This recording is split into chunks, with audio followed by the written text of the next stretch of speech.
Oke, sudah selesai. Nah, kita mulai dari ITP ya, Bang. Iya, Dek. Nah, untuk ITP ini, keluhan yang muncul nanti adanya peteki, purpura, atau ekimosis. Nah, kita sebut sebagai ITP, imun purpura trombositopenia. Nah, purpura yang terjadi karena ada autoimun. Jadi ditandai dengan adanya penurunan trombosit yang menetap. Angka penurunan trombositnya itu biasanya memang kurang dari 150.000. Penyebabnya karena ada autoantibodi yang mengikat antigen trombosit menyebabkan kehancuran atau destruksi dari si trombosit. Sehingga trombositnya itu akan menurun. Jadi yang menyebabkan penurunan trombosit itu karena dihancurkan oleh antibodi. Nah, jadi nanti penghancurannya itu terletak di sistem retikuloendotelial kita, terutama di limfa. Jadi sistem retikuloendotelial itu ada limfa, ada hati ya. Tapi yang paling banyak terjadi di limfa nanti. Nah, ITP ini atau PTI akan dibagi menjadi dua klasifikasinya. Ada yang primer itu idiopatik, ada yang sekunder. Nah, berdasarkan onsetnya, ya awal mula gejalanya timbul kita bedakan dari yang akut, ya jika kejadiannya kurang sama dengan 6 bulan, ya di bawah sama dengan 6 bulan, dan biasanya terjadi pada anak-anak, dan ada yang kronik bila gejalanya muncul lebih dari 6 bulan dan biasanya terjadi pada orang dewasa. Oke, jadi nanti dia lihat di bawah sama dengan 6 bulan. Kita sebut sebagai akut, di atas 6 bulan kita sebut sebagai kronik. Untuk patofisiologinya, jadi di dalam tubuh si pasien itu terbentuk autoantibodi. Jadi ini termasuk dalam penyakit autoimun terhadap trombosit. Jadi antibodinya menyerang trombosit. Kemudian antibodi ini sebelum menyerang trombosit, dia akan berikatan dengan trombosit. Kemudian nanti akan memanggil si fagosit di dalam tubuh kita, yaitu makrofag. Kemudian nanti makrofag itu akan memakan si trombosit tersebut. Nah, selain dari sistem imun kan Bang, bisa juga penyebab-penyebab yang lain. Contohnya nanti memang sebelum antibodinya itu terbentuk sering sekali ada riwayat infeksi dan lain sebagainya. Nah, kemudian salah satu obat yang bisa kita berikan nanti pada pasien ini ya bisa kita kasih kortikosteroid. Karena kortikosteroid ini bisa meningkatkan produksi trombosit dengan cara menghalangi si makrofag tadi supaya makrofag tidak menghancurkan trombosit. Oke. Kemudian zat yang bisa kita tambahkan salah satunya adalah trombopoietin. Nah, kan ada hormon eritropoietin. Eritropoietin ini yang merangsang pembentukan eritrosit. Ada juga yang merangsang pembentukan trombosit, namanya trombopoietin. Oke. Kemudian bisa menggunakan obat-obat imunosupresan yang lain, ya obat-obat sitostatik, siklofosfamid dan lain sebagainya. Nah, untuk faktor genetik, ITP ini bisa juga diturunkan dari genetik, ya. Dari beberapa keluarga yang memiliki genetik untuk ITP, telah diketahui adanya kecenderungan menghasilkan autoantibodi pada anggota keluarga yang sama. Contohnya nanti pada HLA-DR W2, DRB 0410. Oke, ini cukup diketahui aja karena kalau soalnya jarang ditanya. Kalau yang ITP ini jarang ditanya untuk yang faktor genetik. Karena memang faktor utamanya itu adalah adanya autoantibodi terhadap trombosit. Nah, untuk gambaran klinisnya kita bedakan yang akut dengan yang kronik. Intinya nanti ciri khas akut ini sering terjadi pada anak-anak ya. Anak-anak onsetnya mendadak di bawah 6 bulan. kemudian ada riwayat infeksi sebelumnya. Sebelum terjadi ITP, ada infeksi sebelumnya. Kemudian, untuk gejalanya pada anak-anak itu di awal sering ditandai dengan adanya eksantem.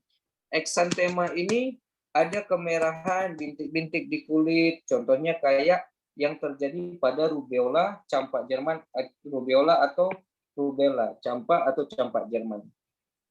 Nah, kemudian ada riwayat penyakit saluran pernafasan sebelumnya, ya Bang? Ada riwayat penyakit saluran pernafasan sebelumnya yang disebabkan oleh virus. Ya, jadi hampir 90% ITP pada anak-anak kasusnya itu sebelumnya ada riwayat infeksi saluran pernafasan. Oke. Nah, yang disebabkan karena virus. Virus apakah yang paling sering? Virus yang paling sering itu ada varicella zoster dan ada Epstein-Barr virus. Nah, jadi manifestasi untuk yang akut ini biasanya ringan. Perdarahan bisa terjadi di intrakranial, tapi sangat jarang, kurang dari 1%. Kalau pada yang dewasa, bentuk akut jarang terjadi.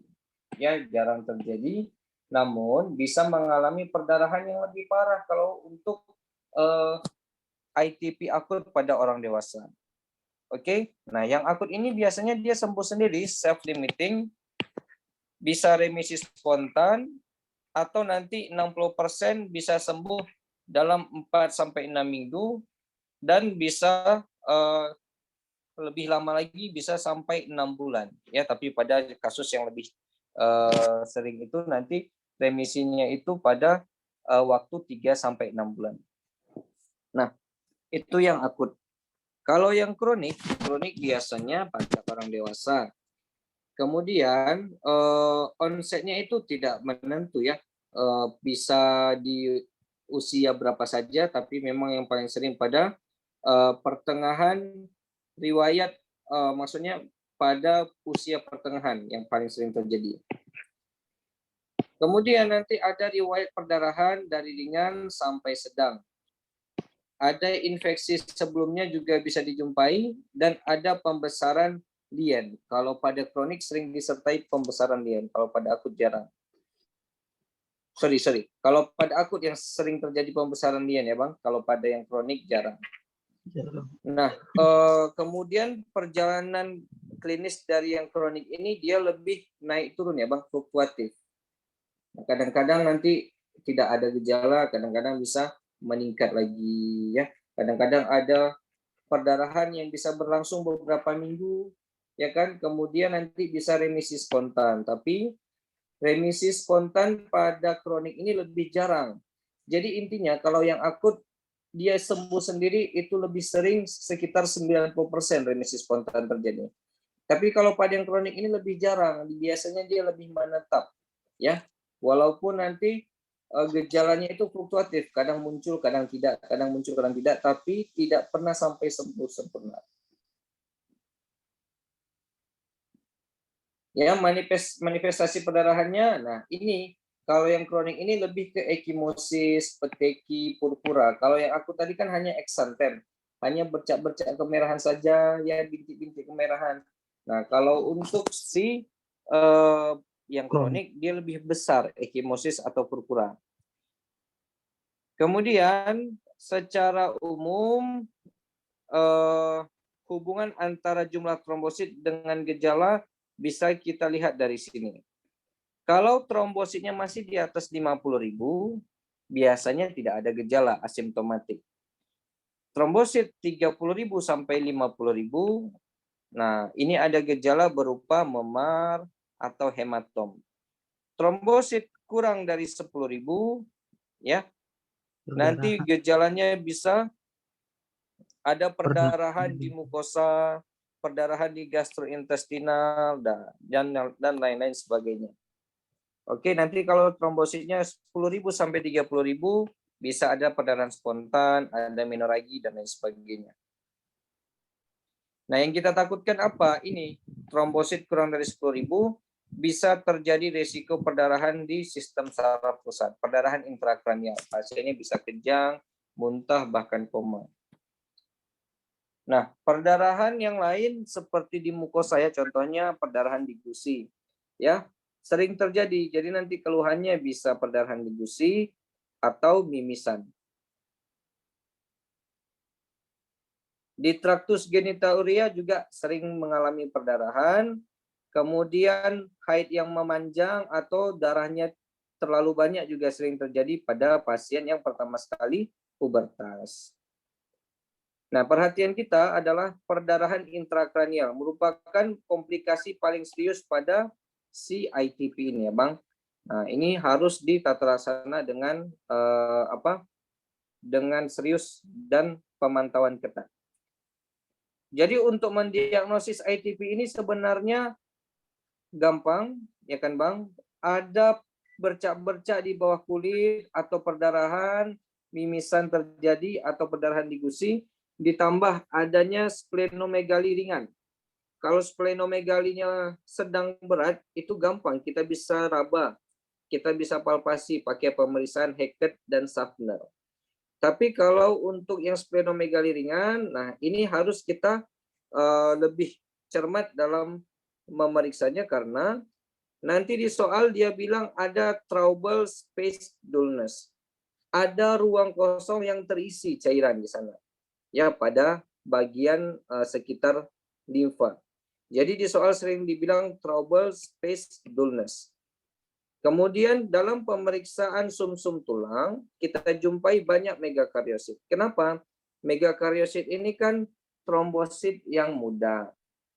Kalau tadi kan di pasiennya ini terlalu banyak trombosit yang mati. Nah, maka sumsum tulang akan banyak mengeluarkan megakariosit.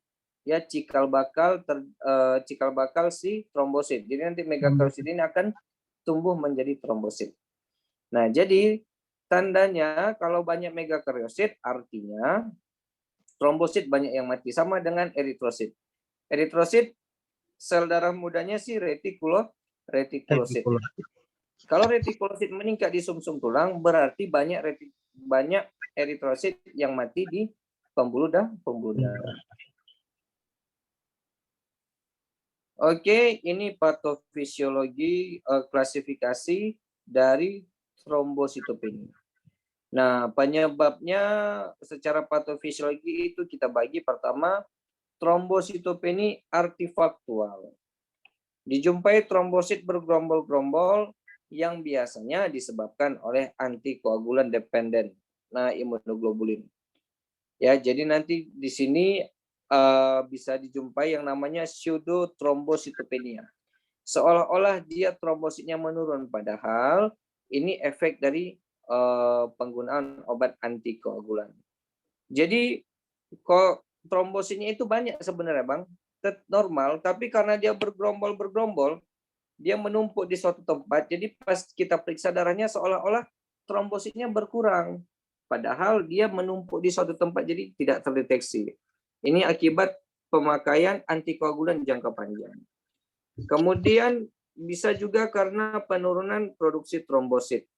Si megakariositnya mengalami hipoplasia atau gangguan kontrol trombopoietik atau memang diturunkannya trombositopeni herediter.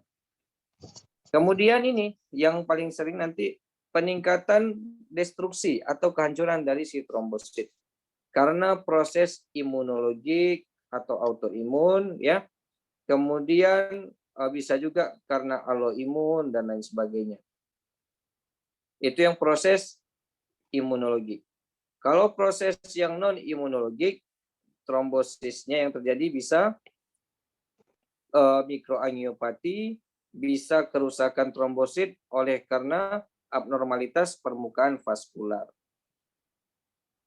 Nah, kemudian di sini bisa juga penyebabnya karena kelainan distribusi dari trombositnya.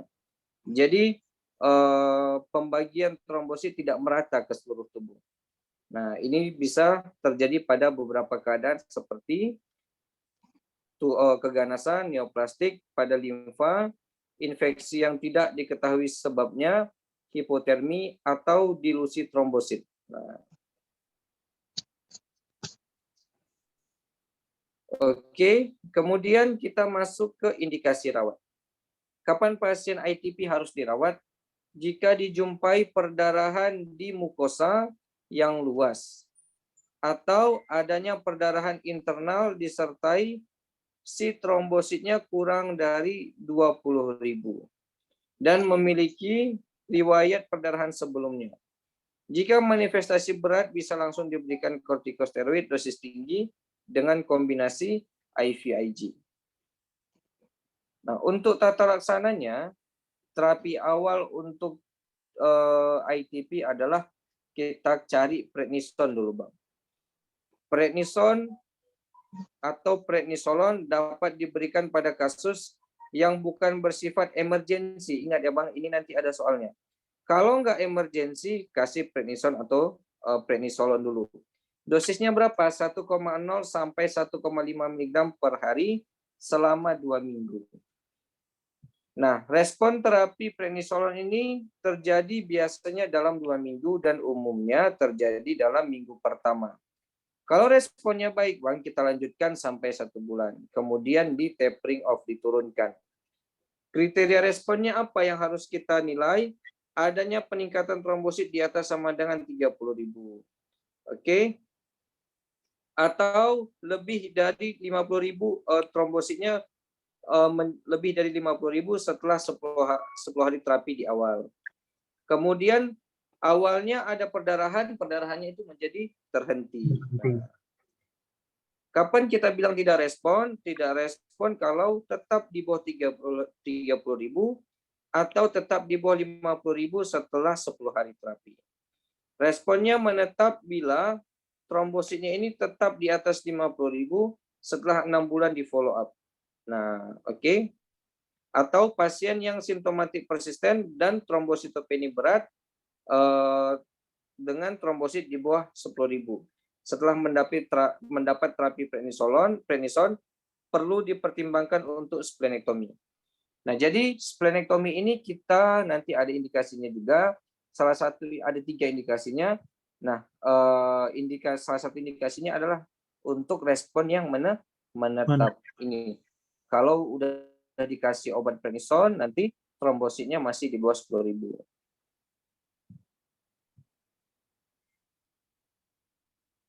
Nah, sampai di sini Bang, ada yang mau ditanya? Kalau respon menetap itu berarti maksudnya nggak ada efeknya lah ya kita obatin ya, maksudnya udah dengan pemberian metil tetap aja trombositnya masih jelek gitu. Kalau yang respon menetap Iya, ini. Kalau udah dikasih prednison tetap aja trombositnya masih nggak bagus lah gini. Ya. Sebenarnya gini, Bang. Kan diharapkan trombositnya itu naik. Iya. Pertama, yang diharapkan adalah dalam 2 minggu pertama trombositnya bisa di atas 50.000. Nah, selanjutnya nanti trombositnya akan naik terus sampai 150.000.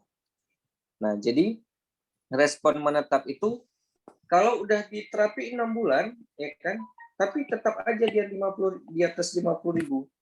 Nah, nggak sampai normal. Maksudnya nggak sampai 150 ya? Nggak sampai 150.000. Atau pasien yang memang udah ada trombositopeni berat, ya setelah mendapat terapi prednison, nggak naik trombositnya, malah tetap di bawah 10.000. Nah, ini nanti kalau yang seperti ini, trombositnya tetap di bawah 10.000, walaupun sudah diberikan prednison, harus dilakukan splenektomi. Indikasi ya? Indikasi splenektomi. Oke, Dek. Oke. Setelah untuk tambahan terapi lini kedua, ya kan, pertama tadi kan pakai prednison yang paling dipilih. Yang kedua bisa pakai IVIG, ya, imunoglobulin intravena. Dosisnya 1 gram per kilogram berat badan per hari selama 2-3 hari berturut-turut. Digunakan bila trombositnya di bawah 5.000. Oke. Kemudian, nah ini nanti kita gunakan jika terjadi perdarahan internal ya, Bang. Misalnya gini kan, Bang. di dalam soal ada perdarahan gastrointestinal, maka itu udah pilihan untuk dipakainya imunoglobulin intravenal. Oke? Steroidnya Atau tetap pakai. misalnya gimana, Bang? Steroidnya tetap dipakai, didabelkan atau cuma Enggak, IV saja? enggak langsung IVIG nanti, Bang. Tapi sebenarnya bisa Oh. nanti ada nanti ininya, Bang. Algoritmanya. Nanti Oh. bisa juga dimulai dulu dengan prednison, baru diganti atau ditambah dengan IVIG. Ketika trombosit di bawah 55.000, yang meskipun dia telah mendapat kortikosteroid dalam beberapa hari atau adanya purpura yang progresif, maka itu bisa juga kita berikan imunoglobulin. Nah, salah satu indikasi untuk diberikan imunoglobulin. Nah, pengobatan imunoglobulin ini hampir 80% berespon baik dengan cepat meningkatkan trombosit, tapi memang lebih mahal daripada si prednison.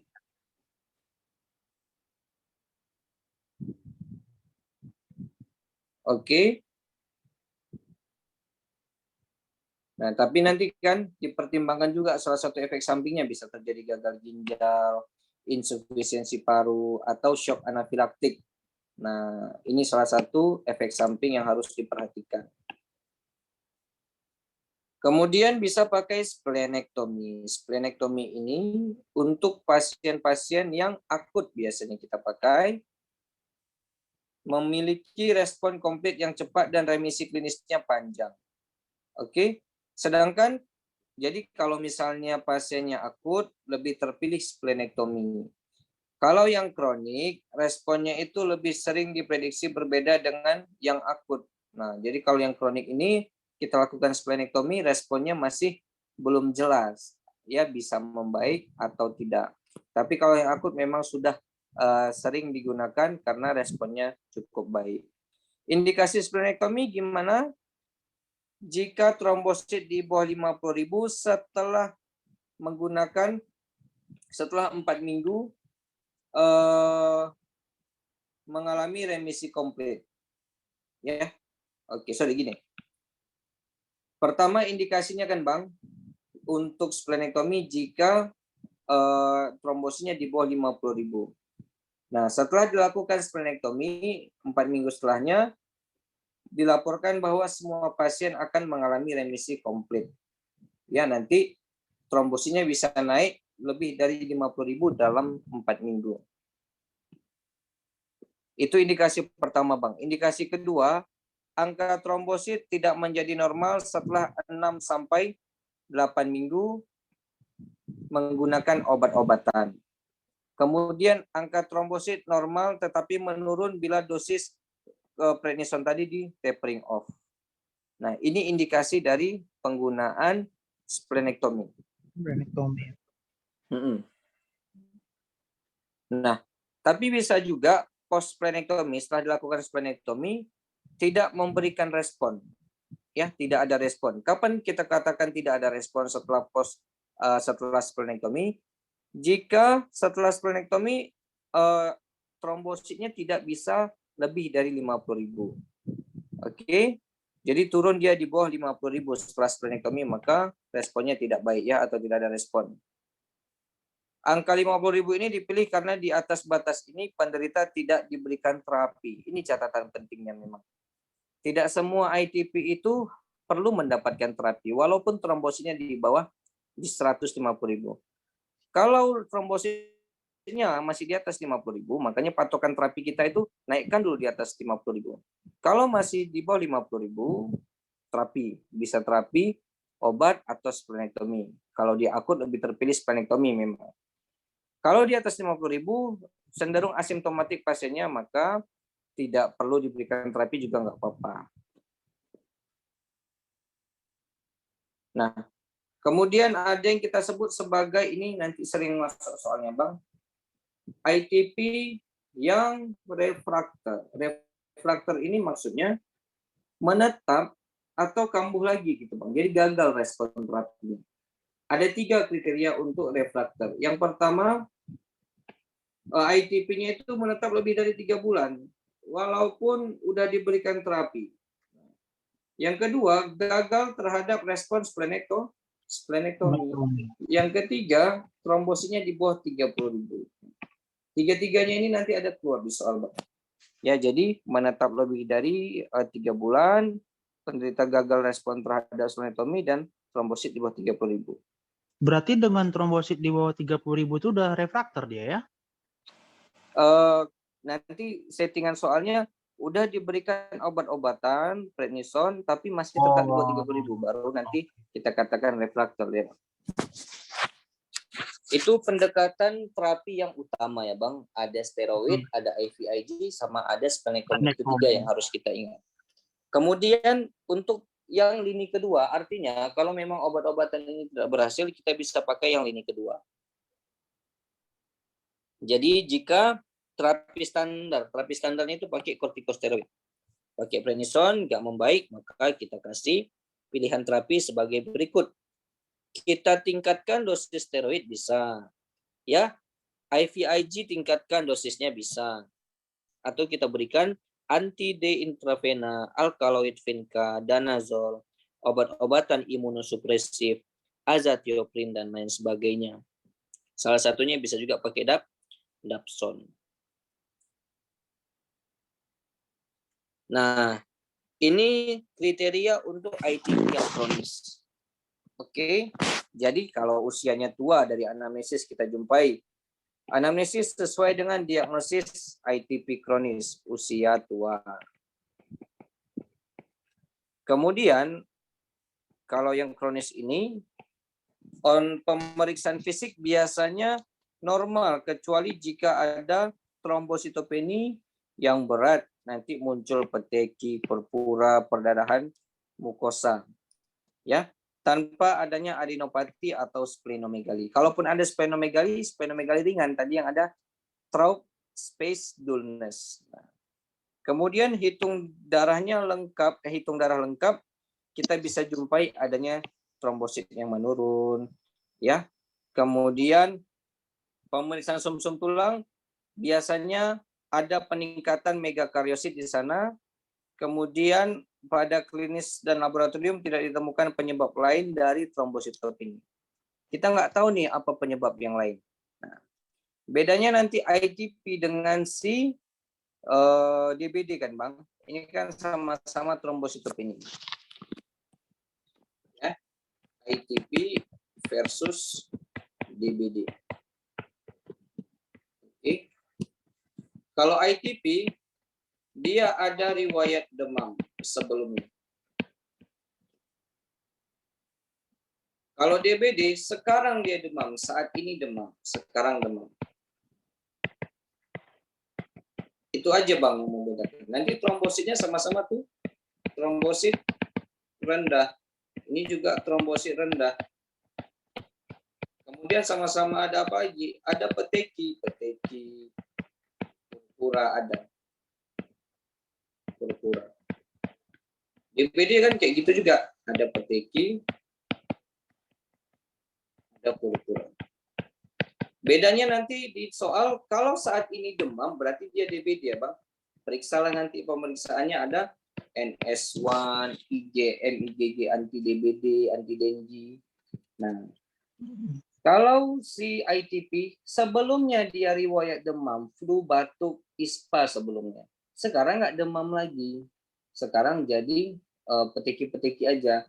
Nah, itulah yang membedakan karena pas sebelumnya demam itu terbentuklah antibodi yang spesifik untuk si trombosit. Oke, makanya saat ini yang ada tinggal antibodi bekas infeksinya saja. Itulah yang menyebabkan masalah. Nah, ini algoritmanya ya, Bang. Pasien datang dengan perdarahan. Jadi, kalau dia ada perdarahan yang aktif bleeding, maka kita pikirkan untuk pemberian transfusi, ya, transfusi platelet. Nah, kalau trombositnya di bawah 30.000 kan, Bang, kita kasih tadi prednisolon 1 sampai 1,5 mg per kilogram berat badan. Oke, kalau nggak ada bisa pakai anti-D immunoglobulin. Kalau di atas 30.000 tapi di bawah 50.000, ini bisa dikasih prednison, bisa enggak. Ya, bisa dikasih, bisa enggak. Di atas 50.000 tidak usah diberikan terapi apa-apa. Nah, jadi nanti kita lihat di sini, setelah dia misalnya awalnya di bawah 30.000, setelah diberikan prednison, lihat trombositnya. Apakah masih tetap di bawah 30.000? Kalau masih tetap, lihat ada active bleeding nggak? Kalau ada active bleeding, khususnya nanti juga perdarahan di mukosa, nah maka harus kita berikan IVIG, Bang. Ganti obatnya dengan IVIG. Kalau nggak ada, boleh pakai metilprednisolon diganti. Kalau nggak ada, cari splenectomy. Kalau tidak ada aktif bleedingnya, ya, maka tetap obat-obatan saja, ya, terapi saja yang biasa. Contoh pakai prednisolon ditingkatkan dosisnya boleh, atau pakai danazol, pakai dapson boleh, atau pakai IV anti-D. Kemudian coba kita lihat lagi, apakah tetap di bawah 30.000? Jadi splenectomy itu sebenarnya nanti kalau menurut algoritma ini dikasih obat masih tetap di bawah 30.000, dikasih obat lagi masih tetap di bawah 30.000, baru splenectomy. Nah, oke. Kalau dia di atas 30.000, ini bisa juga kita pertimbangkan untuk splenectomy. Kalau udah 2 kali pemberian obat-obatan, masih belum ada perbaikan klinis. Nah, oke. Kemudian nanti sampailah dia masuk ke dalam kriteria yang kronik atau refraktori. Khusus untuk kasus yang kronik atau yang refraktor, trombositnya di atas 30.000 tidak kita berikan tata laksana, tidak kita berikan treatment. Kalau yang di atas ini lebih ke yang akut ya, Bang. Kalau yang akut tidak kita berikan tata laksana itu kalau trombositnya di atas 50.000. Kalau yang kronik di atas 30.000. Oke. Kalau di bawah 30.000 gimana? Di bawah 30.000 kita kasih obat-obatan.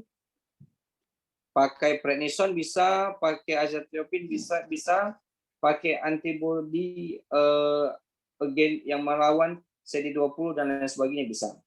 Nah, jadi intinya sama tata laksana akut dengan kronik, sama-sama bisa pakai prednison, ya, bisa pakai danazol, bisa pakai sitoprospamid, pokoknya imunosupresan jenis yang lain bisa kita pakai. Tapi tetap terpilih yang pertama itu si steroid prednison. Nah, itu kan pasiennya stabil ya, Bang. Ini di sini pasiennya stabil. Walaupun ada perdarahan tapi masih stabil, belum ada shock, belum ada penurunan tekanan darah dan lain sebagainya. Kalau udah tidak stabil pasiennya, emergensi lah kita bilang, maka jangan lagi pakai prednison, Bang. Pakailah metilprednisolon. Kalau nggak ada, cari IVIG. Bisa ditambahkan dengan anti-D, bisa pakai vincristin, bisa pakai paralel transfusi, bisa. Oke. Setelah stabil, nah ini kan tidak stabil. Setelah dia stabil, baru kita masukkan ke initial treatment, balik ke yang tadi. Nah, pakai prednison 1 mg per kilogram badan per orang. Oke, itu kalau trombositnya di bawah 20.000. Kalau trombositnya di 20 sampai 30.000, tidak usah kita berikan tata laksana juga nggak apa-apa. Cukup dipantau saja. Nah, jadi tadi setelah kita berikan prednison, maka coba kita lihat apakah trombositnya masih di bawah 20.000. Kalau masih juga di bawah 20.000, bisa kita lanjutkan dengan low dose prednison yang pelan-pelan kita tapering off di sini. Tapi kalau udah di atas 30.000, maka hanya diobservasi saja, tidak usah diberikan terapi. Nah, oke. Setelah di tapering off, rupanya turun lagi trombositnya, tetap di bawah 20.000. Maka harus kita lakukan splenectomy.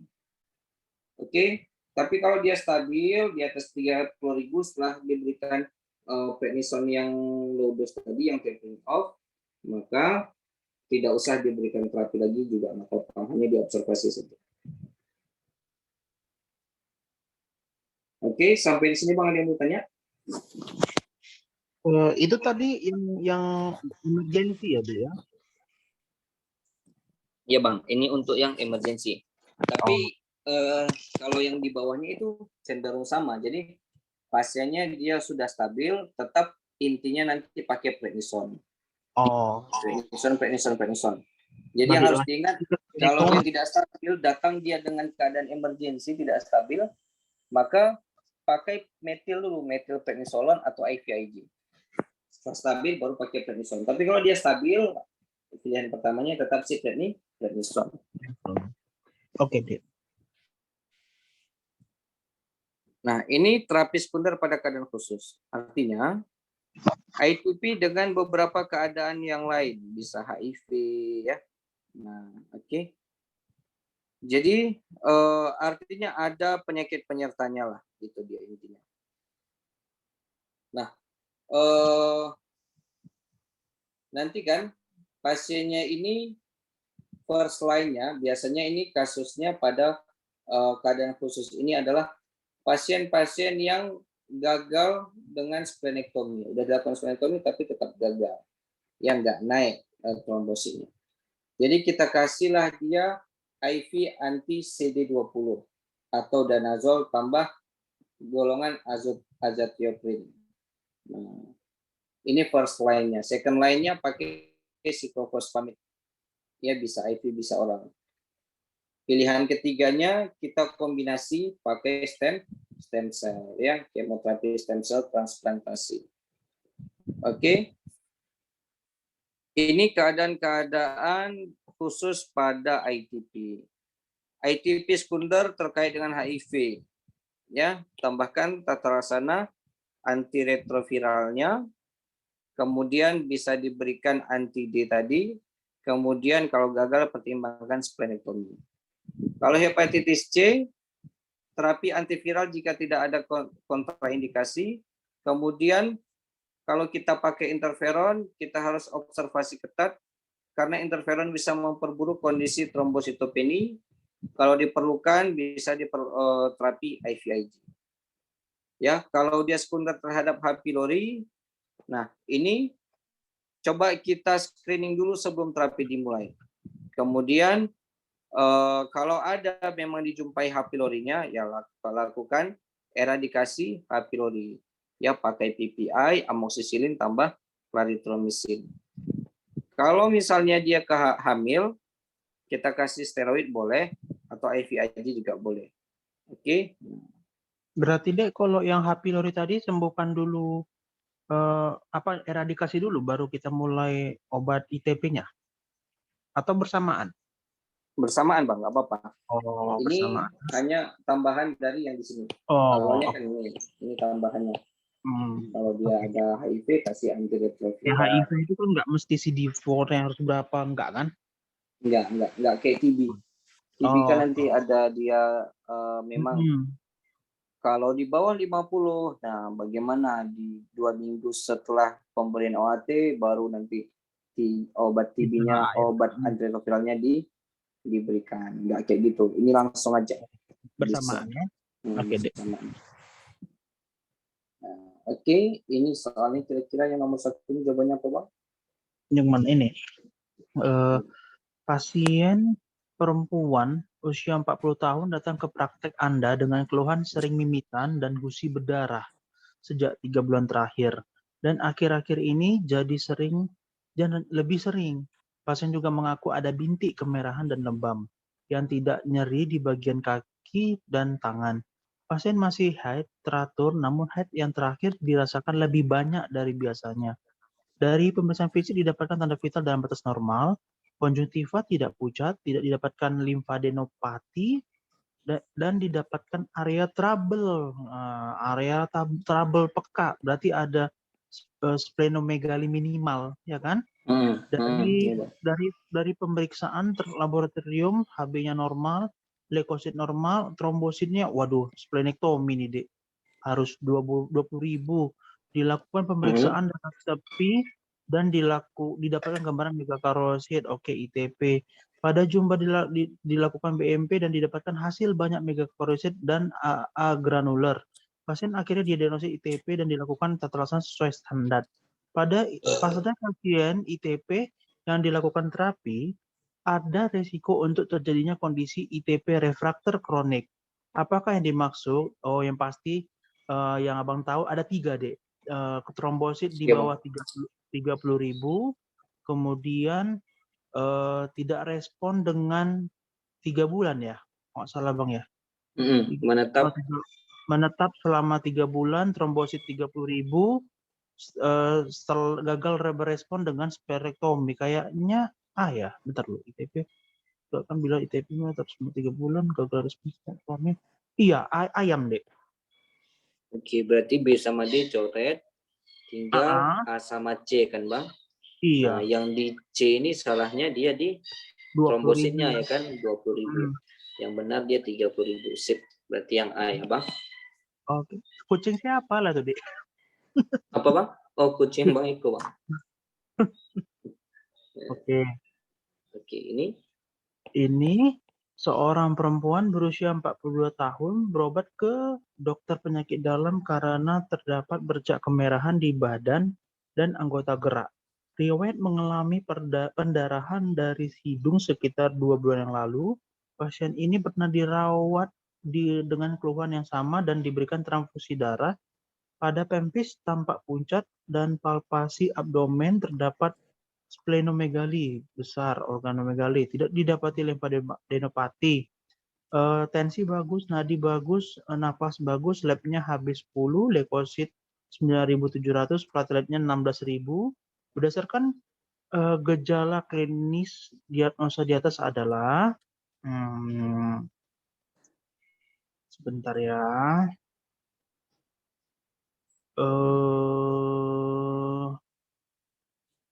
Ini kayaknya semestinya kok ada gini bisa kita tepis-tepis aja ya, Dek ya.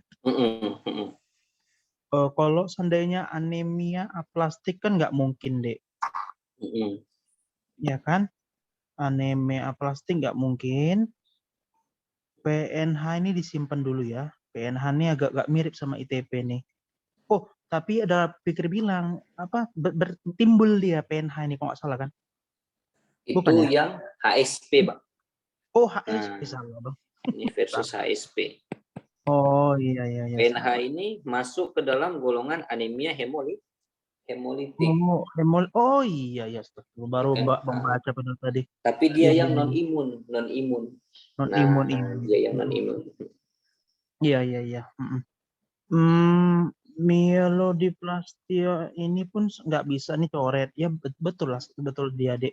Ayam. Ya, ITP. Karena tegak semua kriterianya bang. Betul. Jadi untuk menegakkan ITP itu gini dia kan bang. Dek, keywordnya mana Dek? Nggak ada tadi kolom keywordnya bang, tengok lah. Coba buat satu apa?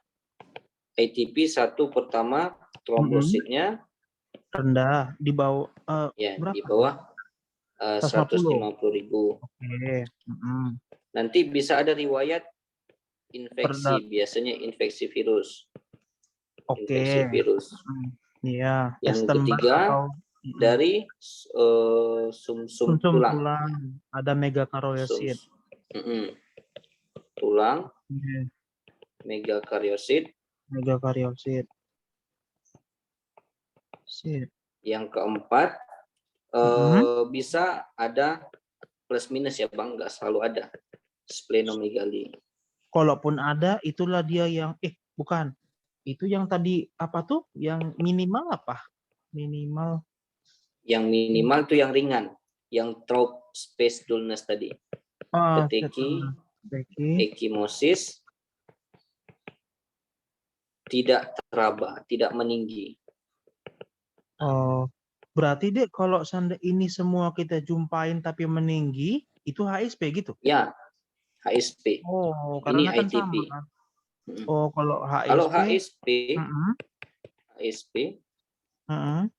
perbedaannya pertama trombositosis dia bang. Malah trombositnya meningkat. Trombositosis. Malah dia trombositnya meningkat, terlalu banyak trombositnya. Berarti di atas 150, di atas 350.000 lah ya? Di atas 500 ya, di atas 450.000. Oke. Habis itu Dek? Di atas 450.000.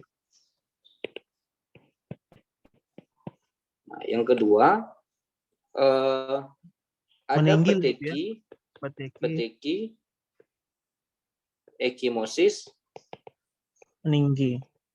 Timbul lah ya. meninggi. Kita buat aja yang teraba. Betul. Makanya namanya palpable. Henox Conlan palpable purpura. Jadi purpura palpable dia terasa. Teraba dia memang kayak digigit nyamuk dia purpuranya. Nah, kalau nanti purpuranya, satu lagi dia purpura ya. Purpura. Kalau purpuranya pecah, ini akan meninggalkan area yang keropeng. Jadi dia bisa jadi luka, Bang, kalau pecah, keropeng dia. Nah, ini untuk si HSP. Itulah perbedaan yang paling signifikan HSP dengan ITP. Dek, penata laksanaan kira-kira sama? Beda lah ya. Kalau penata laksanaannya bisa pakai kortikosteroid juga. Kortiko juga ya. Oke. Oke. Nanti ada sih bahannya, Bang. Kita bahas aja ya sedikit ya untuk HSP. Mana tahu keluar nanti di sini. Bahannya nanti kirim juga. Nah, untuk itu shear dia. Ya, jadi ini dia HSP. Nah, masalahnya itu dari imunoglobulin A. Bercak kulit yang meninggi, perdarahan di bawah kulit, semakin lama semakin membesar, kalau terkelupas kulitnya akan keropeng. Nah, oke. Kemudian, ini ciri khasnya memang palpable purpura. Nanti tata laksananya bisa pakai steroid, pakai prednisone juga boleh, bisa. Kalau nggak ada, bisa pakai IVIG. Nah, oke. Itu ciri khas pada HSP, Bang. Nah, dia bahkan trombositosis, bukan trombositopenia. Untuk pemeriksaan darah lengkapnya sama ada peningkatan LED. Tapi kalau peningkatan LED ini kan nggak khas. LED meningkat nih bisa TB, bisa banyak, SLE, ya? bisa pokoknya inflamasi kronis itu LED biasa meningkat. Infeksi kronis. Oke. Iya, Dek. Nah, bagus ini slide-nya ya. Ya, nanti Abang nanti kirim juga nih, Bang. Iya, makasih ya, Dek. Slide-nya. Oke, Bang. Nah, ini kalau yang ini, Bang? Kalau yang ini, seorang wanita 42 tahun datang dengan keluhan lemas. Sejak 4 minggu sebelumnya, pasien mengaku kadang-kadang mengalami mimisan dan gusi berdarah, mudah memar di anggota tubuh, terbentur sesuatu. Pada PMPs didapatkan tensi bagus, nadi bagus, RR bagus, stemnya pun bagus, konjungtiva anemis, didapatkan perdarahan gusi tanpa gingival hipertrofi. Trouble space juga di space dullness, serta didapatkan ekimosis dan purpura yang non palpable, berarti HSP kita singkirnya. Pada pemeriksaan laboratorium didapatkan HB bagus, leukosit bagus, trombositnya 43 pula, enggak 30, Dek. Pada hapusan darah tepi, giant oke, ITP, Dek. Oke, ada jelas dia ini ITP, Dek ya. Udah khas sekali dia ITP, pasti ditanya tata laksana. Tata laksana itu kembali kita ke algoritma. Kalau di bawah 30.000 harus kita splenektomi kan, Dek? Salah ya? Bukan ya? Pertama kali kalau dia di bawah 30.000 ya, Bang. Pertama kali kita harus ngasih dulu steroid, Dek. Steroid. Betul. Steroid dulu. Kalau seandainya dia emergency, baru kita kasih metilprednisolon. Baru setelah kita kasih steroid, kita lihat trombosit dia kayak mana, ya kan, Dek? Betul. Atau ditambah? Iya, Bang. Gimana, Bang? Atau ditambah steroid sama IVIG. Abang lupa pula tadi, belum Abang hafal kali. Steroid. Kalau misalnya dia awal, ini kan masih di intinya gini. Dia perlu nggak kita kasih terapi? Kita kasih terapi kalau dia di bawah 50.000. Kalau di atas 50.000, nggak harus dikasih terapi juga nggak apa-apa. Iya, non trepan. Ini perlu karena dia 43 bisa dikasih, bisa nggak kalau nggak salah, Bang? Perdarahannya aktif. Gimana, Bang? Kalau 43.000 tadi kalau nggak salah dia bisa dikasih, bisa diterapi, bisa nggak kan? Oh, karena dia Iya. perdarahan aktif ya? Mm-mm. Cobalah naik ke atas, Dek. Nah, Naik ke atas, Dek. ya, yang ini ya Bang, yang Yang bagian ini bahasa kan. Inggris. Bang bahasa Inggris dia itu. Ini. Ini. Hmm. Dia di mana sekarang ini? Di dua paling Di sini. kanan kan? Mana? Jadi bisa diterapi, Ya. bisa enggak. Nah, bisa Oke. diterapi, bisa enggak. Oh, walaupun dia perdarahan. Dia perdarahan tadi tuh. Ya. Mm-mm. Jadi perdarahannya ini aktif ya Bang. Artinya memang biasanya settingan perdarahan aktif itu perdarahan gastrointestinal. Nah, ini perdarahan gastrointestinal. GIT. Oke. Mimisan sama gusi berdarah itu memang mukosa, cuman ya nggak terlampau dia lah ya. lebih masih bisa dikontrol. Tapi kalau di gastrointestinal ini harus kita kasih IVIG. Nah, perdarahan gastrointestinal harus kita kasih IVIG. Atau kalau nggak ada, kasih metilprednisolon. Karena perdarahannya masih mimisan sama gusi berdarah, dan plateletnya dia 30.000 sampai 50.000, maka yang terpilih si prednison. Prednison dosisnya 1 sampai 1,5 mg, ya kan Bang? Iya, nah, tadi kan ada 2 pilihan si prednison ya kan Bang? Iya, tadi ada 2 kayaknya terbaca Bang. Jadi kira-kira yang benar yang mana Bang?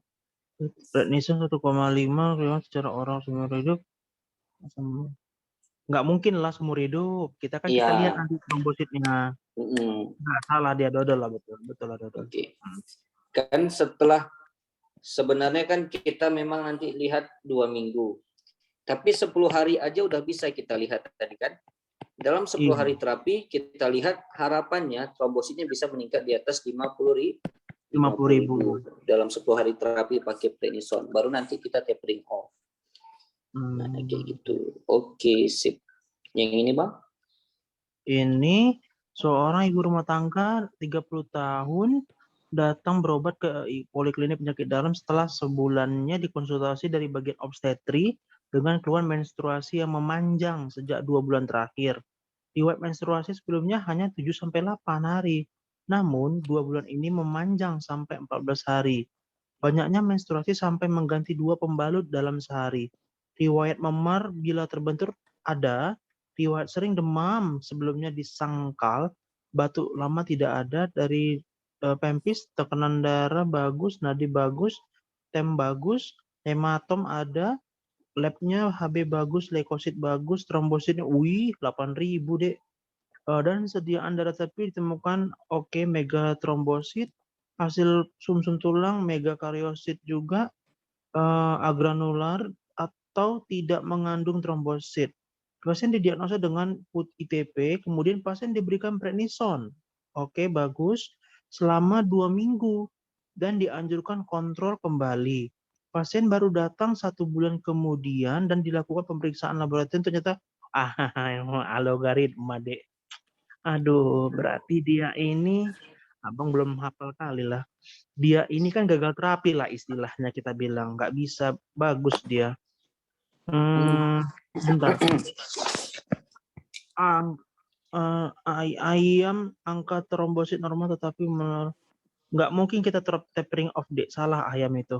Orang udah gagal kayak gini masa kita tapering off. Ayam salah. Pemberian pemberian imunoglobulin intravena tidak memberikan perbaikan. Bentar ya. Angka trombosit di bawah 50.000 setelah 4 minggu maksudnya angka trombosit tidak terjadi normal setelah karena samping. Bentar ya. Bila PTP menetap selama 3 bulan atau gagal dengan splenektomi. Kalau C itu sih abang betul, abang setuju karena itu termasuk kepada yang 3 tadi kita bicarakan, dek. Iya, ini kan memang yang diminta chronic refractor, ya kan Bang? Kronik. Iya, nggak terbaca. Ini chronic refractor, memang yang 3 tadi soal berulang. Iya, nggak terbaca Bang. Apa iya Bang? Ngerti ya Bang? Ini sering kali memang keluar yang chronic refractor ini Bang. Jadi nanti apa tadi kalau kita lihat trombosit 30.000, gagal terapi selama 3 bulan, udah di splenektomi ya, Dek? Iya. 3 gitu kan. Oke. Ya. Sip. Udah Kita paham lah, Bang. lanjut ke Nggak HSP ya Bang. nggak apa-apa kan? Lanjut ke DIC. Nggak Ya apa-apa Bang? kan? Nggak ngantuk kan, Fikri kan? Oh enggak Bang. DIC enggak banyak kok Bang. Oh iya Sedikit ya, aja Dek. di Iya, Dek. Nah, Bantulah Bang ya, Dek. Udah mau deket nih, Dek. iya Bang, sip. Kalau DIC ini Kayak mana pula ini? dia ini kan Bang Kok KID? Apa nih, Kak? lebih ke komplikasi dia Bang. Komplikasi dari penyakit yang lain. Kalau area KID ini apa? zaman gimana Bang? KID ini apa, Dek? Nama Indonesianya apa ini? Dia kan iya bahasa Indonesianya. Jadi kan bahasa Oh. Halo?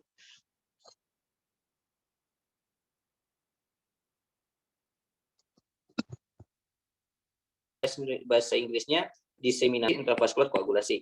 Kalau bahasa koagulasi intravaskular diseminata, jadi diseminata. Jadi di bahasa Indonesia kan aja dia Bang.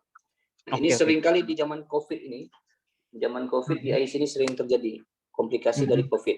Nah, jadi salah satu tandanya adalah D-dimernya meningkat.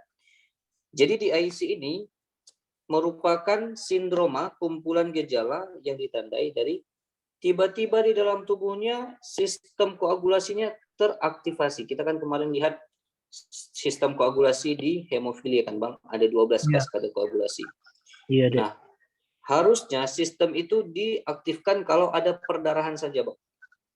Entah luka di permukaan kulit, perdarahan di dalam pembuluh darah, endotel misalnya ada yang injury, atau ada plak yang ruptur, baru diaktifkan sistem koagulasi. Nah, pada pasien ini, cara ingatnya gampang aja gini Bang, sistem koagulasinya salah respon. Nah, harusnya nggak usah diaktifkan, tapi dia mengaktifkan sendiri dengan otomatis, tanpa disuruh. Nah, sehingga apa? Terlalu banyak. Kalau sistem koagulasi itu kan yang 12 faktor koagulasi itu intinya menghasilkan fibrin. Nah, jadi kan kita kemarin lihat ada yang namanya ada yang primer ya, jadi kita sebut sebagai intrinsik, bukan? Gimana Bang? Intrinsik sama intrinsik itu. Nama prosesnya pembagian yang besar dulu ya Bang. Ada yang primer dan sekunder, apa ya? Kok lupa namanya. Kita bilang sebagai trombosis ya, lupa trombosis. Trombosis primer sama yang sekunder. Kalau yang primer ini proses ketika terjadi perdarahan, datang si trombosit menutupi perdarahan. Jadi nanti di sini terjadi agregasi namanya, agregasi, tumpukan trombosit, kumpulan trombosit tambah si vasokonstriksi. Nah, pembuluh darahnya mengalami pengecilan. Nah, ini fungsinya apa? Supaya darah yang misalnya kita tersayat pisau, darah yang keluar dari dalam pembuluh darah itu nggak terlalu banyak, ditutupi dulu sama si trombosit, baru pembuluh darah mengalami vasokonstriksi. Kalau yang sekunder, nanti setelah yang primer terjadi baru muncul yang sekunder. Yang sekunder ini aktivasi kaskade koagulasi. Itulah yang 12 tadi. Untuk apa kaskade koagulasi ini diaktifkan? Untuk menghasilkan benang fibrin. Benang fibrin ini untuk mengikat trombosit yang berkumpul tadi. Jadi kayak benang-benang dia Bang, memang jala-jala. Biar nempel ya. Biar nempel dia. Nah, oke. Jadi pada pasien di IC ini teraktivasi sendiri si koagulasinya tanpa disuruh. Makanya banyak kali nanti deposit fibrin di pembuluh darah yang kita tahu. Padahal nggak ada luka, deh. Padahal nggak ada luka. Jadi memang respon tubuh yang salah ya, mengaktifkan faktor koagulasi. Sehingga nanti kan takutnya dia menyumbat di pembuluh darah kecil. Jadi apa? Bisa stroke. Kalau di paru-paru bisa emboli paru. Nah, jadi banyak efek negatifnya. Nah, dalam mengaktifkan faktor koagulasi kan dia memakai trombosit dan faktor koagulasi. Sehingga apa? Di IC ini nanti trombositnya turun, trombositopenia. Nah, oke. Ketika terjadi perdarahan yang harusnya dihentikan karena udah terpakai semua trombositnya untuk sesuatu yang nggak berguna tadi, diaktifkannya faktor koagulasi, padahal nggak harusnya diaktifkan. Ketika betul-betul terjadi perdarahan, trombosit nggak akan tersedia lagi untuk menutupi perdarahan tadi. Makanya orang yang di IC itu nanti perdarahannya bisa sulit berhenti. Karena udah trombositopenia duluan dia. Jadi nggak siap trombositnya ini untuk melakukan penghentian perdarahan. Jadi di IC ini bukan suatu penyakit tapi sindroma, ya. Seringnya dia memang akibat dari penyakit, akibat dari yang lain, ya, akibat dari kelainan yang lain. Contohnya akibat dari penyakit sekunder. Contohnya bisa karena infeksi. Makanya ini masuklah nanti paling sering nanti COVID-19 seringkali terjadi di IC. Salah satu yang menyebabkan meninggal nanti itu biasanya di IC sama ya memang ARDS-nya, ya, acute respiratory distress syndrome. Trauma, kanker, gawat darurat di bidang obstetrik. Nah, untuk trauma bisa aja nanti pada pasien yang memang trauma kehilangan banyak darah terjadi di IC. Ya, jadi patogenesisnya itu ingat ketiga ini aja, Bang. Pengaktifan koagulasi secara berlebihan, nggak perlu dilakukan tapi dilakukan koagulasinya. Nah, kemudian dihambat dalam waktu yang bersamaan, dihambat juga antikoagulan alamiah. Di dalam tubuh kita ini ada antikoagulan yang bisa dikeluarkan oleh endotel pembuluh darah. Nah, itulah yang dihambat oleh si tubuh supaya tidak dikeluarkan. Ya, ini yang terjadi pada si TIC. Kenapa?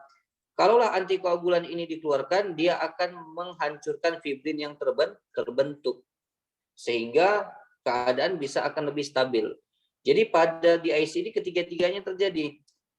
Pembentukan fibrin terjadi, fibrinolisisnya dihambat. Nah, oke.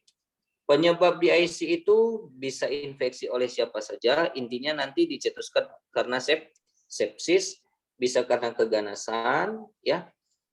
Kemudian bisa juga karena kelainan dari pembuluh darah, contohnya aneurisma, kemudian adanya gangguan sistem imun, HELLP syndrome, ini juga sering terjadi pada pasien yang hamil, ada eklamsia, kemudian terjadi HELLP syndrome, kemudian muncul di IC. Nah, kemudian keadaan-keadaan yang lain. Tapi memang yang paling sering itu karena infeksi dan trauma, ya, Bang. Infeksi dan trauma. Oke, jadi inilah alur ceritanya. Ada trauma, ada sepsis, ada injury, ya kan? Akan mengaktifkan pertama monosit. Monosit akan memanggil tumor nekrosis faktor, ya kan? Kemudian merangsang pembentukan trombin, ya. Kemudian akan merangsang deposit dari si fibrin, merangsang faktor koagulasi untuk diaktifkan. Jadi intinya dari semua faktor-faktor yang keluar ini dia akan membentuk atau menghasilkan fibrin. Nah, manifestasi kliniknya, ya kan, terjadi perdarahan. Perdarahannya ini karena memang pasiennya trombositopenia. Nah, jadi nanti perdarahan dari bekas operasi bisa keluar dari kateter atau bekas tusukan jarum, misalnya dari bekas infus bisa. Nah, kemudian terjadi trombosis. Nah, jadi nanti ada gejala-gejala purpura, peteki, dan lain sebagainya juga bisa terjadi. Nah, yang kita takutkan memang ini manifestasi disfungsi organ. Oke, jadi nanti hati, ginjal, dan fungsi jantungnya bisa terganggu, ya, karena terbentuk banyak fibrin tadi di dalam organ-organ tersebut. Bisa mengalami gangguan irama jantung, bisa kalau di pernafasan bisa respiratory distress syndrome, nah, dan lain sebagainya. Di IC ini kita bedakan menjadi dua, ada yang akut, ada yang kronik. Nah, jadi di IC ini PT dan APTT-nya memanjang ya Bang. Nah, PT, itu kalau APTT PT dan memanjang. APTT memanjang. Beda Kalau sama APTT PT saja ya? yang memanjang, itu hemofili atau von Willebrand disease. Kedua-duanya memanjang di IC. Nah, itu Oh, tapi yang akut. Kalau yang kronik dia lebih bervariasi. Artinya bisa memanjang, bisa tidak, bisa aja normal. tes reostinnya nggak ada ya, normal ya? Tes listosetinnya normal. Oh, oke. Listosetin itu hanya untuk von Willebrand disease. Kalau Oke, positif, abang langsung tembak von Willebrand disease. Nggak ada yang lainnya kan. udah Hitung ngerti ya, Bang. trombositnya rendah. Kenapa bisa rendah? Karena tadi trombositnya udah dipakai semua untuk pembentukan fibrin yang nggak berguna tadi. Nah, kemudian kadar fibrinogennya yang akut itu rendah karena udah dipakai semua. Nah, ini yang tinggi nanti sering kali ini di soal. FDP, produk degradasi fibrin. Jadi tubuh itu kan setiap ada pembentukan fibrin itu harus dihancurkan. Nah, penghancurannya itu akan menghasilkan FDP namanya, produk degradasi fibrin. Jadi kita berpikir gini, kalau FDP meningkat, produk degradasi fibrinnya meningkat, berarti di dalam tubuh pasien mengalami pembentukan fibrin yang banyak. Makanya pemecahan fibrinnya jadi banyak juga. Gitu ya. Satu lagi apa? D-dimer. Nah, D-dimer ini mirip-mirip juga dengan si FDP. D-dimer meningkat. Oke. Ini D-dimer meningkat ini paling sering pada 3 keadaan. Yang Normalnya pertama di 150 ya? IC. Untuk D-dimer ya, Bang. Untuk Normal. D-dimer memang beda-beda dia untuk per ini ya, Biasanya per laboratorium. Nanti kalau kalau bisa di ujian Abang dituliskan apa enggak ya Bang dan normal enggak? Enggak ya. Nilai referensinya enggak ditulis ya. Kebanyakan dibuat sih dalam kurungnya. Jadi memang kalau enggak terhafal nanti biasanya apa yang ditulis itu sebagian besar yang mengalami gangguan. Tapi ada juga yang ditulis itu menjebak ya kan Bang. Iya. Nah, jadi untuk kayak misalnya yang umum-umum lah MCV itu harus kita hafal memang. Karena kadang-kadang MCV, MCH, MCHC dituliskan tapi dia normal padahal. Kita kira ada gangguan dan interpretasinya kan bisa 3, bisa normal, bisa menurun, bisa meningkat. Ketiga-tiganya memiliki maksud tertentu, bisa normositik, normokrom atau normositik, makrositik atau mikrositik. Kalau untuk di dimer ini biasanya kalau dituliskan artinya ada gangguan. Nah, yang paling sering memang korelasi klinisnya kalau dia meningkat. Di dimer meningkat itu pada di IC yang pertama. Yang kedua pada emboli paru. Nah, yang ketiga pada DVT, deep vein thrombosis. Ini semuanya sama-sama terbentuk trombosis, terbentuk benang fibrin di tubuhnya. Ya kan, makanya di dimernya meningkat. Kalau emboli paru nanti pasti ada pasiennya tambah sesak. Ada keluhan sesak. Kalau DVT ada keluhan kaki bengkak. Nah, kaki bengkak. Kalau di IC ada keluhan perdarahan. Perdarahan tambah APTT dan PT-nya memanjang. Nah, itu aja yang perlu diingat untuk di IC. Kalau yang lain-lain ini enggak semuanya nanti ditulis di soal ya Bang. Nah. Oke, yang akut ini sering terjadi pada trauma jaringan yang luas. Wanita hamil sering kali memang terjadi di IC. Kemudian apalagi dengan komplikasi yang preeklamsia. Tindakan operasi, stroke yang luas dan serangan jantung. Kalau untuk yang kronik, ini lebih ke penyakit-penyakit yang memang sifatnya juga menahun ya Bang. Contohnya kanker, aneurisma, hemangioma yang besar. Nah, ini bisa menyebabkan DIC yang kronik. Oke. Nah, ini terapi yang bisa kita berikan ya kan Bang. Nah, jadi karena dia memang sekunder dari penyakit yang lain yang harus kita ingat, kita harus perbaiki kondisi penyakit yang mendasari. Karena DIC ini adalah sindroma. Artinya, kalau nggak kita perbaiki kondisi klinis penyakitnya, sama aja di IC-nya nggak hilang. Contohnya misalnya dia sepsis, tetap diobati sepsisnya. Gitu. Preeklamsi tetap dikasih obatnya, misalnya MgSO4 kita kasih. Kemudian untuk di IC-nya kita berikan komponen penambah darah. Nah, oke, kita kasih FFP, krioprecipitat bisa, darah segar bisa, atau donor trombosit juga bisa. Pilihan utama apa, Dek? Tetap FFP? Iya, FFP Bang, karena FFP ini mengandung semua faktor koagulan. Nah, oke. Oke. Kemudian untuk terapi yang kronik perlu kita tambahkan heparin, Bang, unfractionated.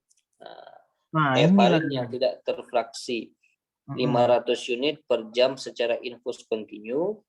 Kemudian ini untuk di awal, kemudian bisa juga digantikan kalau misalnya mau pakai per 8 jam, kita kasih 10.000 unit per 8 jam kita injeksikan subkutan. Untuk di IC kita ada scoring itu juga kan, Bang? Lovenox ya? Bukan ya? Ya, Bang, yang unfractionated. Oh, Lovenox Ya, yang kemarin LMW. yang kita lihat kemarin, Bang. Unfractionated. Okay. Kemudian untuk sistem scoringnya ini sebenarnya jarang keluar soal, tapi nggak apa-apa. Ini nanti keluar soalnya misalnya ditanya yang merupakan scoring untuk di IC yang mana, salah satu komponennya disebutkan yang mana. Jadi yang pertama hitung trombosit. Kalau trombosit di bawah 50.000 poinnya 2. Di atas 100.000 0 poinnya. 50 sampai 100.000 1. Kemudian di dimer ini kalau dia mengalami kenaikan ya sedang dan berat itu 1 dan 2. Kemudian pemanjangan PT di atas 6 detik kita kasih poin 2. Kemudian kadar fibrinogen di bawah 1 kita kasih 1. Baru kita total lah berapa scoringnya. Nah, oke. Coba kira-kira ini soalnya apa, Bang? Nomor 1. Seorang pasien 40 tahun dirawat di rumah sakit selama 7 hari. Saat masuk mengalami keluhan sesak nafas, emboli paru ini. Bukan.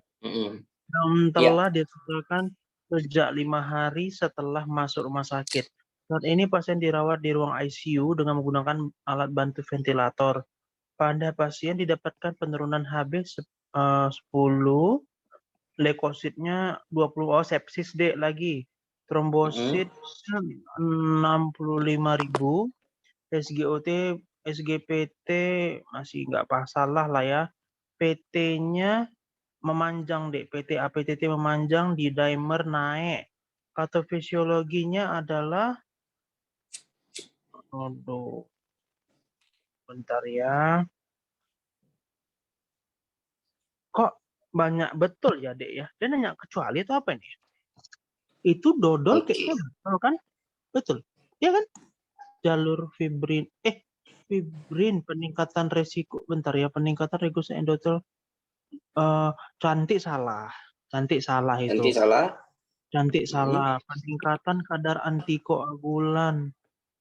Bola pun salah. Masa peningkatan kadar antikoagulan? Iya, harusnya penurunan ya. Betul. Peningkatan jalur fibrin. Fibrin itu kan fungsinya untuk melengkapkan. Kalau seandainya makin meningkat malah makin bagus kan aturannya, penurunan aturannya, Dek. Tapi kan katanya di sini fibrinolysis, berarti pemecahan fibrin. Oh, berarti iya kan, betul itu kan, dodol itu. Nah, kan gini, kalau pembentukan fibrin namanya fibrinogenesis ya kan, Bang? Iya. Kalau peningkatan fibrin, pembentukan fibrin berarti peningkatan fibrinogenesis. Kalau peningkatan jalur fibrinolysis berarti efeknya ini akan memecah fibrin. Nah, pada pasien yang di IC, fibrinnya itu terbentuk tapi nggak dipecahkan lagi.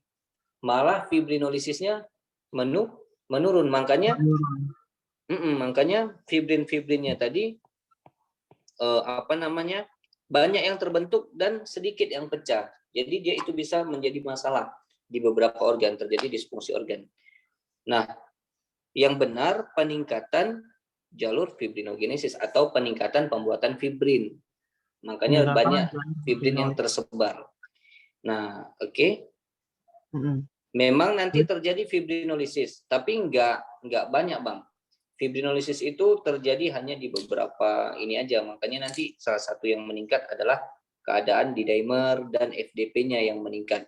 Tapi itu bukan patofisiologi dari si DIC-nya. Itu efek dari DIC, Bang. Ini yang ditanya patofisiologi yang mendasari. Kenapa DIC terjadi? Karena peningkatan pembentukan fibrin. Setelah itu barulah terbentuk fibrinolisis. Itu pun nggak bisa, fibrinolisis yang ada dalam tubuh si pasien nggak bisa menghancurkan semua fibrin yang terbentuk. Karena memang terlalu banyak fibrin yang terbentuk di dalam tubuhnya. Betul lah ya, ayam lah ya. Kalau yang E ini pun kan betul juga sebenarnya kan, Bang. Jadi yang di ini agak-agak betul. Tapi dia bukan yang mendasari. Bukan setelah efeknya, terjadinya DIC barulah meningkat risiko perdarahan. Kenapa? Karena trombosit yang berkurang.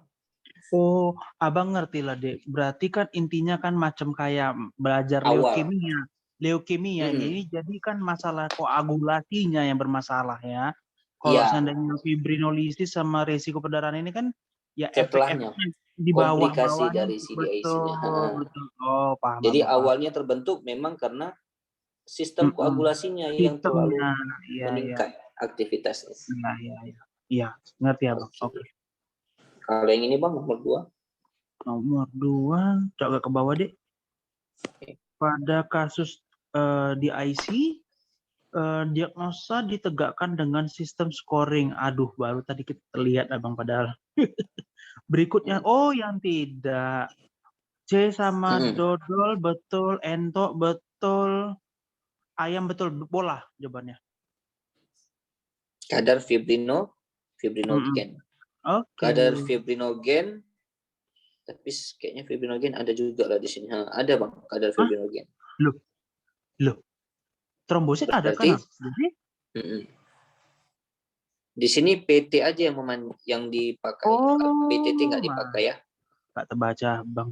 APTT nggak dipakai. Karena APTT ini lebih ke faktor intrinsik. Memang dia lebih memanjang. Memanjang juga pada si DIC.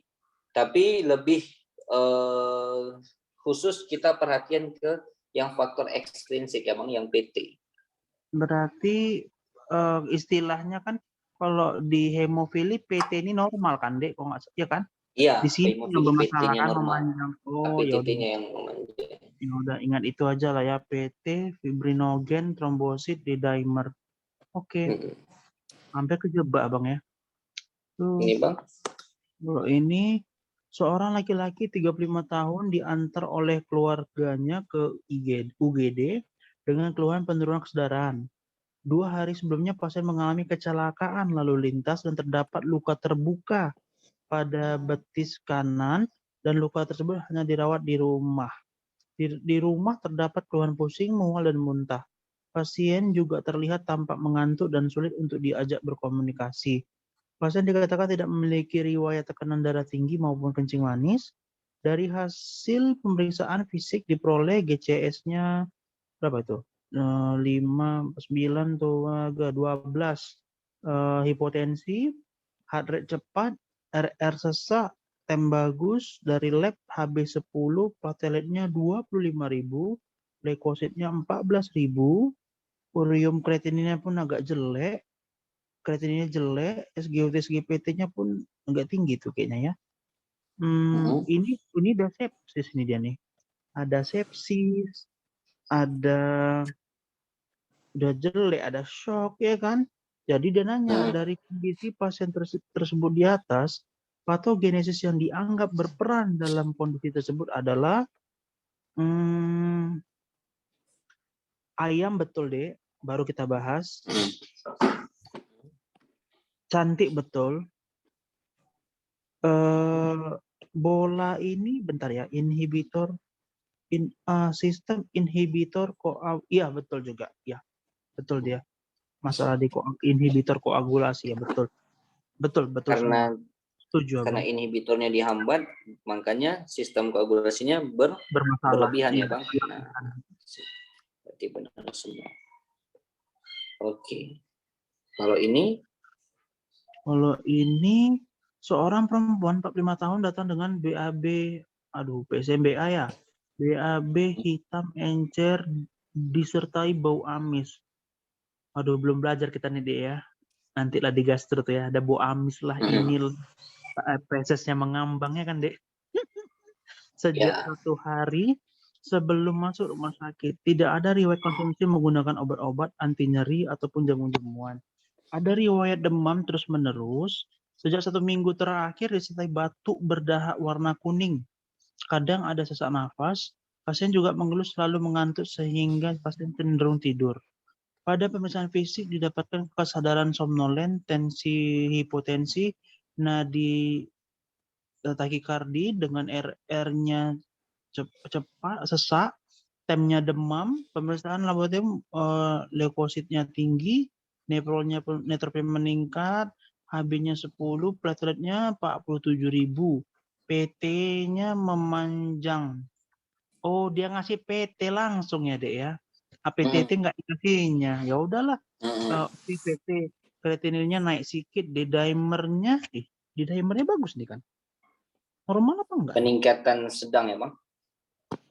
Oh, itulah abang nggak ngerti normalnya berapa lah itu coba. Itu dia buat Ya, nanti D-dimer. Fikri tambahkan juga ya Bang. Mungkin ada nanti dia memang kapan dikatakan ringan, sedang, sama Enggak, berat ya Bang. Soalnya nanti kan abang, berpengaruh ke scoringnya. Nanti setahu sebelum abang Fikri kirim, iya, gimana Bang? buat aja. Tahu abang di dimer ini bukannya 4.000, 6.000 gitu. Ini kok 2,0 hasilnya ya dibuatnya? Mungkin bedanya Bang, beda satu. Beda Nanti ininya, Fikri cari dulu referensi ya. referensinya Bang. Nanti kita tambahkan di sini sebelum Boleh dikirim bahan di IC-nya Bang. boleh deh. Fibrinogennya 0,8. Jadi tata laksana yang tepat untuk menangani perdarahan saluran cerna pada pasien ini adalah dia buat skor tuh di situ tampak tuh. Nah, berarti masuk ke yang skor tadi itulah. Itu dia buat trombositnya 2, di dimernya 1, PT-nya 2, fibrino. Oh, berarti komponennya cuma ini aja lah ya, trombosit, di dimer, PT, fibrinogen. PT sama fibrinogen, 4 aja Bang. Berarti itu dapat katanya di situ hasilnya 6. Kalau 6 mungkin berbeda deh, dapat obat apa? Itu tadi ada di atas itu. Kalau 6 dikasih Ya, kalau belum ya? scoringnya kita nggak ada ke obat-obatan, hanya menghitung aja scoringnya. Ya udah, berarti ini kan memang yang paling terpilih nanti pakai FFP kan Bang? Betul. Ditambah Karena dengan ada riwayat perdarahan gastrointestinalnya, makanya dikasih yang PPI. Sebetulnya ini Tapi kalau nggak, kenapa nggak ini? Apa namanya? Untuk PSMBA ya? Nggak ada obat PSMBA-nya di situ kan? Maksudnya bisa cuman kayak untuk Vika apa gitu, eradik apa ya gitu. menghentikan perdarahannya Bang, Vika dan enggak. Jadi lebih ke ininya aja dia, ke Tata laksana asam apa? lambungnya aja ya. Iya, lambung. Tapi kalau nggak ada tadi kan Bang, nggak ada perdarahan saluran cerna, karena dia ada riwayat demam terus-menerus, dikasih antibiotik. Berarti C ya? Antibiotik. Iya, yang C. Iya, yang C. Oke. Jadi FFP yang terpilih ya Bang? Kalau sumpamanya FFP nggak ada, boleh kita kasih kriosipritat kan? Nomor 2-nya boleh Bang, kriosipritat. Oke, udah ngerti ya Bang. Oke. Sampai di sini ada yang mau ditanya Bang kira-kira? Alhamdulillah nggak ada deh. Nanti jangan lupa kirim bahan sama videonya ya. Nih, yang ini dulu Fikri kirim ya Bang, yang si ITP. Nanti di IC Fikri cari dulu yang si apanya tadi ya. Boleh. Di dimer. Oke, kita jumpa hari Kamis ya Bang. Jangan lama-lama ya. Hari Kamis. Ya, Kamis nanti. Tengok jadwal Zoom orangnya Bang, yang preklinik. Orang ini pakai jam berapa nanti kita? Oh ya udah. Jamnya nanti antara sore atau malam itu Bang. Oh boleh. Dek, itu hari Kamis ya, Bang? kita belajar apa? Itulah kayaknya HIR udah habis ya Bang. Udah Kalau kayak mana DVT nggak usah? DVT boleh juga, boleh DVT Bang. DVT Perlu. boleh. Menurut Fikri perlu DVT. Kira-kira soalnya banyak Bang kalau DVT. Biasa ini yang lebih banyak yang udah kita bahas ini semua. Coba ya Atau tengok apa aja. coba lihat. Kalau memang udah kita ke endo lah deh. Abang minta endo lah. Endo ya. Coba Sama tengok mata. daftar materi. Nah, kalau nggak salah Abang nggak terlampau banyak DVT ini. DVT ini coba kita lihat.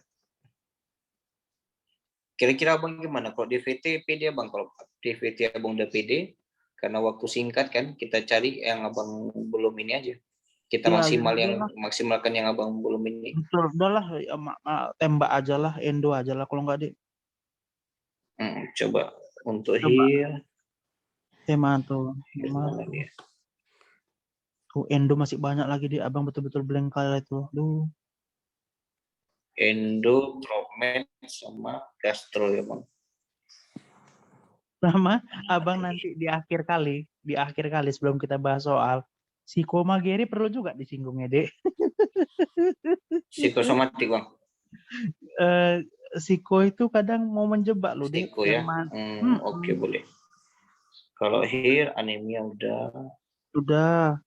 Ini udah semua. Hemofilia udah. Transfusi udah. Hodgkin ini kayak mana? Ya ini kira-kira banyak nggak soalnya Bang? Lymphoma Hodgkin sama nggak pernah. Ada tapi nggak terlampau ini sih. Jarang. Lebih ke THT dia Bang. Iya jarang itu deh. Nggak usah. Bawa lagi deh. Terus. Habis ya. Terus. Nggak ada kan? Nggak ada. Ya udahlah nggak. Berarti endokrin aja Bang. Endokrin deh. Coba lihat endokrin deh. Boleh. Endokrin deh. DM itu aja dulu udah goyang Abang.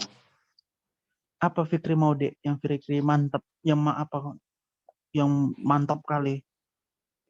Kalau endokrin memang kita buka dari DM dulu lah memang Bang. Karena DM ini pun nanti DM-nya aja baru ke komplikasi DM-nya kayak gitu kan. Karena memang di endokrin semua di DM sebagian besar kasusnya DM. DM aja dulu ya Bang. Ada bahannya Bang kalau untuk DM Bang? Nanti Abang cari konsensusnya ya, bahan-bahannya. Itu kayak kelainan tiroid itu. Aduh, adrenal, itu kan serem-serem kali deh. Oke. Berarti masuk endokrin kita ya Bang. Sip, DM ya Bang. Indo aja lah. Oke. Kita jumpa hari Kamis. Terima kasih atas perhatiannya Bang. Mohon maaf ya Bang hari ini. Ditunda terus. Sehat-sehat ya Mas. Maaf. Kita doa mudah-mudahan hasilnya maksimal. Amin.